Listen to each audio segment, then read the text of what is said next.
All right, strap yourselves in because today we're climbing high. We're going Mm. for a deep dive. Yeah, a deep dive into Masters of the Air. Oh, I've been looking forward to this one. This is the one everybody's talking about. Yeah, yeah. This new World War II miniseries. It's the one that drops us right in the middle of the action with the 100th Bomb Group. The Volley 100th. A bloody 100th. Fighting it out in the skies over Europe. It really puts you right there, doesn't it? And yeah, we've got some intel here, some background from different articles and reviews. All right, all right. So let's see what we can dig up, huh? Let's get into it. It seems like, we've seen a lot of World War II things, movies, shows. Right, we've been there. But this one thing that's interesting to me is that it goes beyond that big picture. Hmm. It really gets into the personal stories. Yeah, the nitty-gritty. Yeah, of these young... Dude, you always see the big picture, Right. the battles, the strategies, Right. but you never see what it was like for the individual. Yeah.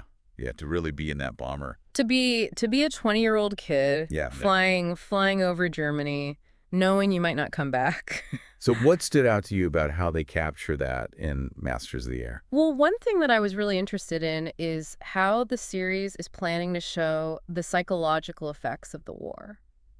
Oh, wow. And not just like the physical danger, the bombs and the bullets, Right. but like the, what we would now call PTSD. Right. Back then, it wasn't even a thing. It wasn't really. Even a diet. They didn't have a name for it. They didn't understand it. Dicka's called it shell shock. Yeah. Yeah.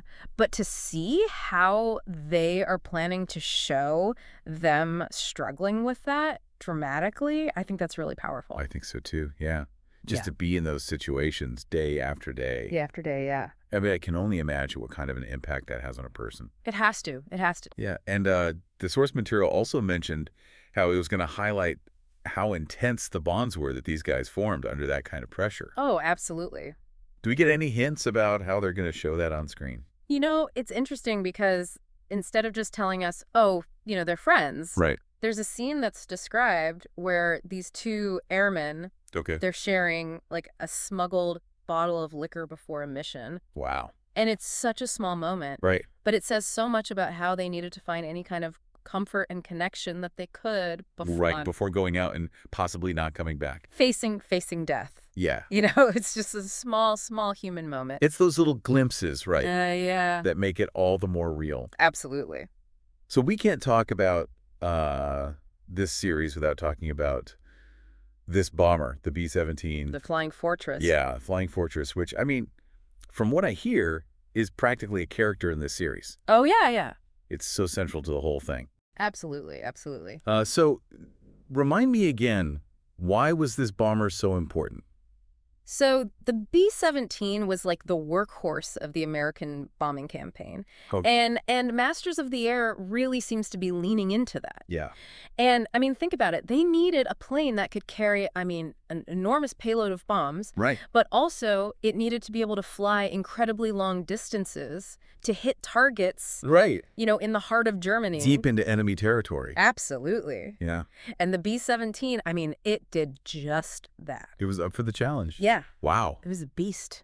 So with all we've talked about, the B-17 and the personal stories, Yeah. I bet those aerial combat scenes, they have to be something else. I would think so, yeah. All the articles are raving about the visuals and the special effects. It's one thing to have, just the technical stuff, the explosions and the dogfights and all that. Right. But when you layer on that emotional weight, Right. when you know that these young men, they're risking everything in every single one of those planes. Right. In every single one. It's got to be just an incredible experience to see it. It seems like it would be more impactful than just a typical dog sight movie. Oh, absolutely. Because, we actually care about these guys in the cockpits. Yeah. They're not just anonymous pilots. They're fully realized people. They have backstories, they have families, they have hopes, dreams. Yeah, you're invested in seeing whether or not they make it. Yeah, you're on the edge of your seat the whole time. Absolutely. So wrapping this up, it sounds like Masters of the Air is really giving us a whole new look at World War II. Oh, yeah, for sure. It's not just about, the strategy and the battles and the bombs and all that. Right. But it's really a deep dive into what it was like to be those guys. It's a human story. Yeah, fighting in the air. Yeah, and I think that's what makes it so compelling. Right. because, you're getting a glimpse into a part of the war that you don't always see. Right. It's not all about the ground troops. Yeah. These are, young men. Kids, really. Yeah, kids barely out of high school facing unbelievable pressure and danger. And doing it day after day. Yeah, and I think seeing that on screen, Yeah. it's an important reminder of their sacrifice. So as you watch, I'd love for you to consider something. Okay. How does knowing the stories of these individual airmen, how does that change the way you think about the war?